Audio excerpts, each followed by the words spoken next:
Salam olsun herkese, salamlayıram hər birinizi. Bu dərsimizdə sizinlə ternary operatoru haqqında danışacağıq və bunun istifadəsini sizə göstərmiş olacağam. Ternary operatoru, deməli ECMAScript-in ilk versiyalarından ECMAScript-də var və JavaScript-də istifadə olunur.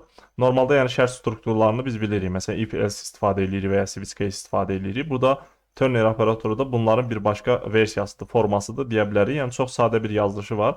Gəlin elə if else ilə müqayisəli şəkildə bunu izah edeyim sizə. Məsələn, const a deyirəm burada, bir dənə dəyişənimiz olsun. 23 dəyəri buna mənimsədək. Mən aşağıda if yazıram, şərt yazıram. Məsələn, a əgər böyükdürsə ya da kiçikdirsə fərqi yoxdur. Məsələn, 44-dən əgər böyükdürsə, gəlib burada cələcə deyək, nə yazsın? Böyükdür deyirəm.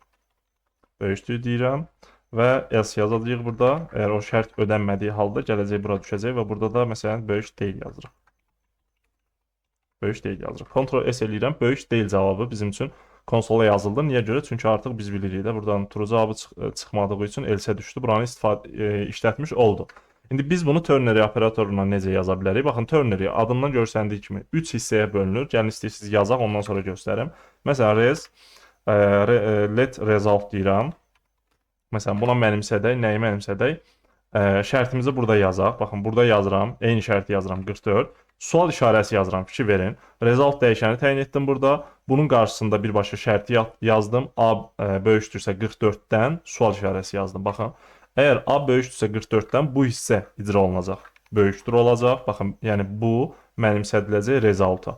Burada sonra qoşa nöqtə yazırıq. Baxın, burada da false olma halını yazırıq. Böyük deyil. Böyük deyil yazıram. Baxın. İndi bunu yazdıq. Ctrl S eləyirəm. Təbii ki, bu resultda gəlin konsola yazaq. Baxın. Ctrl S eləyirəm. Böyük deyil cavabı burada da çıxdı. Yaxşı, necə işlədi bu? Gəlin onu sizə izah edeyim. Normalda baxın, if else üzərindən bir dənə təkrar gedək.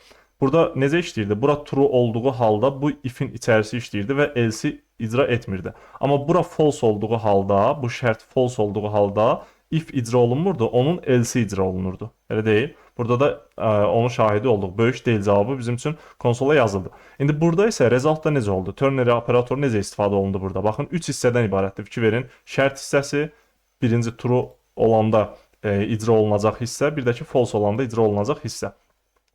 Let result yazdım bura. Yəni bir dəyişən təyin etdim. Bu dəyişəni mən müəyyən şərtə uyğun olaraq, sanki belə deyək də, bu dəyişəni müəyyən şərtə uyğun olaraq bir dəyər mənimsətdim. Yəni əgər A 44-dən böyük olsa, bu böyükdür. Baxın, bu sualla bu qoşa nöqtənin arasında olan hissə mənimsədiləcək resulta. Yəni bu şərt true olduğu halda bu sualdan həmən sonrakı hissə icra olunur və bura icra olunmur. Yəni böyükdür mənimsədiləcək resulta və result konsola yazanda böyükdür yazacaq. Amma burada A 44-dən böyük olmasa, yəni bura false çıxsa, ümumiləşdirsək əgər, bura false çıxsa, bu qoşa nöqtədən sonrakı hissə icra olunacaq. Amma bura true olsa, sualdan həmən sonrakı hissə icra olunacaq da qoşa nöqtədən sonrakı hissə icra olunmayacaq. Məsələn, bunu 4-dən böyük yazsaq, Ctrl S eləyirəm, böyükdür cavabı bizim üçün çıxdı. Ternary'in istifadəsi, yəni bu formadadır. İndi bunun təbii ki, ardıcıl formada if else-ləri necə ardıcıl yazmırıq. Bunun da digər formalı istifadələr var. Sadəcə onları bilməyimiz elə də önəmli deyil. Yəni boş məlumatla belə deyək də beynimizi doldurmaq yersizdir biraz.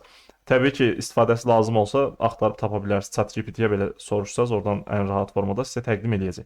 Qısa olaraq ternary operatorunun istifadəsi bu formadadır. Yəni bizim burada yazdığımız, təkrar deyirəm, şərt əgər true olsa, həmən sualdan sonrakı hissə icra olunacaq. Bura false olsa, qoşa nöqtədən sonrakı hissə icra olunmuş olacaq. Bu dərsimiz normalda araya düşən dərsdir. Əslində bizim ardıcıllığımız callback-ləri keçdik. Ondan sonra Ajax-ı keçəcəkdim mən sizə.